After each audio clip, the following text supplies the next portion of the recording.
Good morning. Blessed of God. That's who you are. And it is a great privilege to be here to tell you that this morning. My message this morning, this is supposed to happen about 3 weeks ago. Milk Week came to me and said, a couple weeks before Labor Day, Karen, is missing Sarah, something horrible, and I need to get her down to Campbellsville, and, can you pinch hit for me? And I said, well, of course I can. And the Sunday was coming close that they were going to go, and he came to me, and I had already worked up my notes. And he said, well, I don't think we're going to go that Sunday. He said, I think we're going to go later in September. Is that all right? And I said, sure. And I had originally planned on preaching about tough love. Tough love. And then I started to work on it this week. And this week was kind of a unique week in the life of Owen County. Because we had the opportunity to have an election over a topic that touched a lot of lives in a lot of different ways. And, I'm a high school principal, so I spend equal amounts of time in the hallway and in classrooms and anymore looking at Facebook pages, right? And what I saw kind of disheartened me a little bit. And so I thought we'd talk about love this morning. And not tough love, but sometimes how we forget to love. Have you ever forgotten how to love? You ever forget that? Probably not, because I'm going to give dads, I apologize, but I am a dad, and I think I know the truth. I thank God every day for my mother, whose love saw me through many hurdles in my life. Not that my father didn't love me, but it was an entirely different kind of love. I think we'd all agree that that's probably true.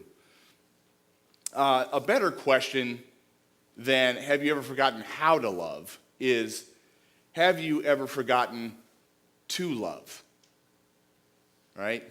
We've all worked and come home and been tired, and the kids come in, and my son is just an eternal ball of energy, and he just goes, and he plays the drums, and he likes video games, and he's got friends, and he's a senior in high school, and he's applying to college, and he's Dad, can I talk to you about getting the new iPhone? No. Dad, can we go out driving? There's a good one. It all depends on my nerves. Can you sit down and talk to me? Can you sit? Okay. And this is after I've been taking care of 550 other children all day long. And sometimes I forget to love my own son, to my shame. Every now and again, things happen in our community that create stress and cause us to forget to love.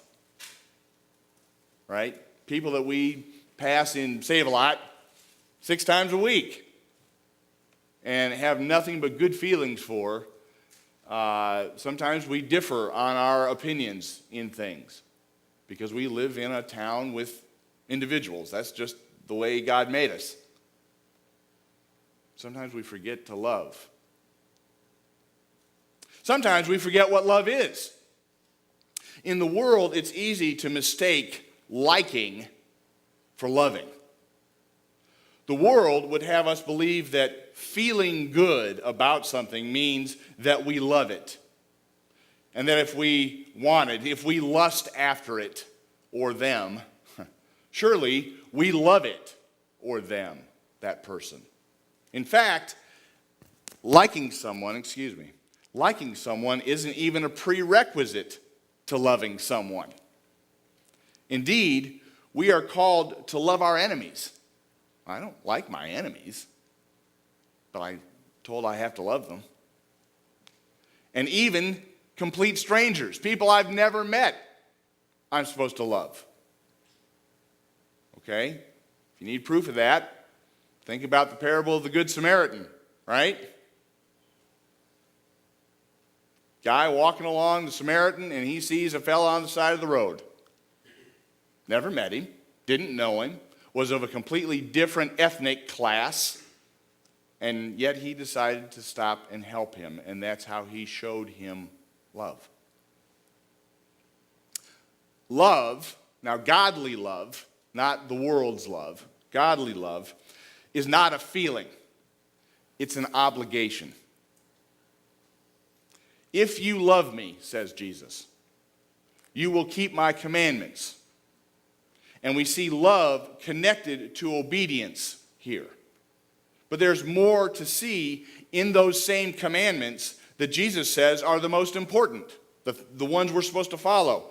In Matthew 22, Jesus says to the Pharisees who ask him, they say, "Teacher, which is the greatest commandment in the law? What's the best one, the biggest one?" Jesus says, "You shall love the Lord your God." Love. You shall love the Lord your God with all of your heart and with all of your soul and with all of your mind. This is the great and first commandment. And a second commandment is like it. You shall love your neighbor as yourself.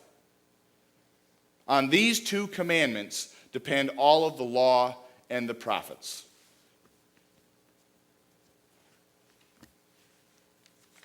All of the law and the prophets on those two, both of them having to do with love. Indeed, loving each other is so important. Loving each other is so important that we see Jesus speak of it again in John 15. "This is my commandment, that you love one another as I have loved you." Okay. Did you hear the change? Did you hear the change there? That was Jesus raising the ante of loving.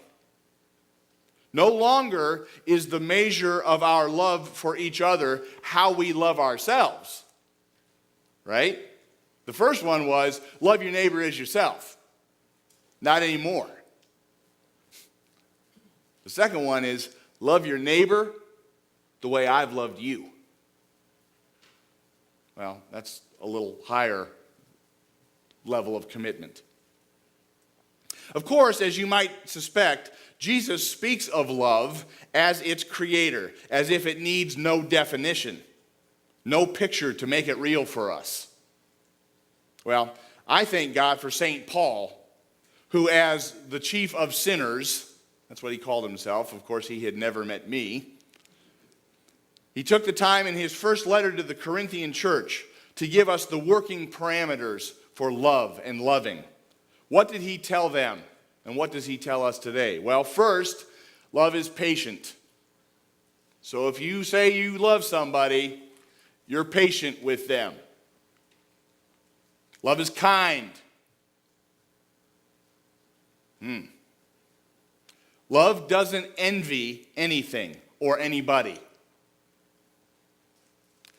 Love is never arrogant or rude. Okay, I'm starting to feel a little bit uncomfortable. I realize I'm the only one here that does. It's okay. Love does not insist on getting its own way. Oh my.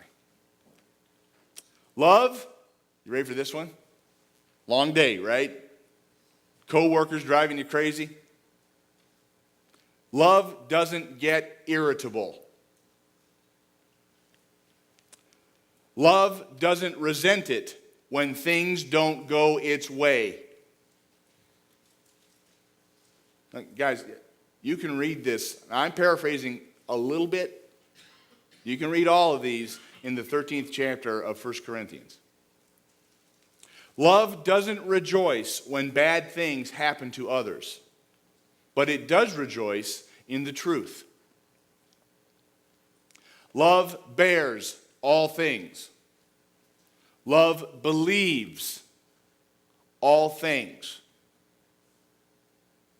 Mr. Kline, that kid that lies to me 17 times a day,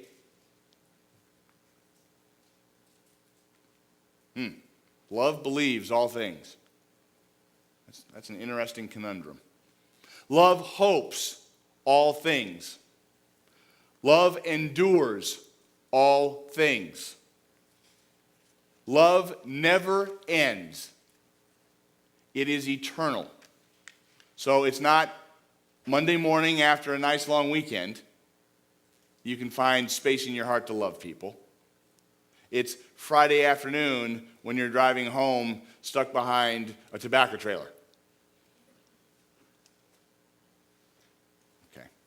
So here's the gut check, or maybe I should say the heart check moment of this message. How many of our conversations in the past week measure up to this standard?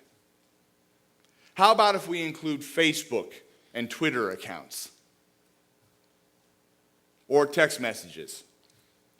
Or emails? The things that nobody really sees, right? How about during the Bengals game? Or maybe the UK game against Florida the other night? All of the things we said about Florida fans were loving and gracious, weren't they? Or how about learning the results of Tuesday's election?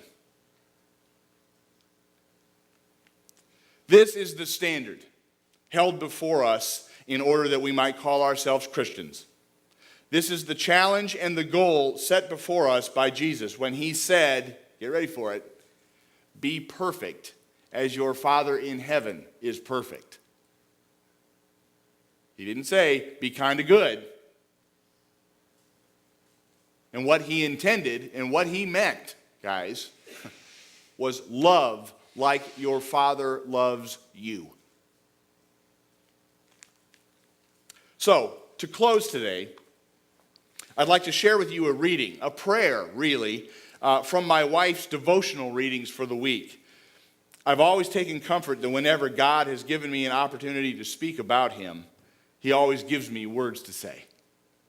Yesterday, he gave me a reading from Amy Carmichael's lovely devotional book, Edges of His Ways. It was a journal she wrote. She was a missionary. Where she writes this prayer. And I want you to listen to the words. Think through me, thoughts of God, when I have to deal with difficult souls. Let me see in each soul an opportunity to claim the powers of Calvary. Love through me, love of God. Love that hard soul through me. Flow through me, patience of God.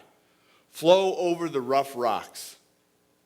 Hope through me, hope of God. O God of hope, hope afresh in me as I touch that soul again. Let me not remember past disappointments. Let me begin each morning with hope, as you begin each morning with hope for me, even me. So, may we all find God's grace to share his perfect love. And may we heed Jesus' call to love each other as he loves us. Amen. My blessing for each of you is this. May the Lord bless you and keep you. May the Lord cause his face to shine upon you and be gracious unto you. May the Lord lift up his countenance upon you and give you peace. Amen. Well, if you all have been around for the last few weeks, you know that we have been doing a series of sermons in the book of Habakkuk. Even though we may have strayed a little from that book last Sunday, we still kept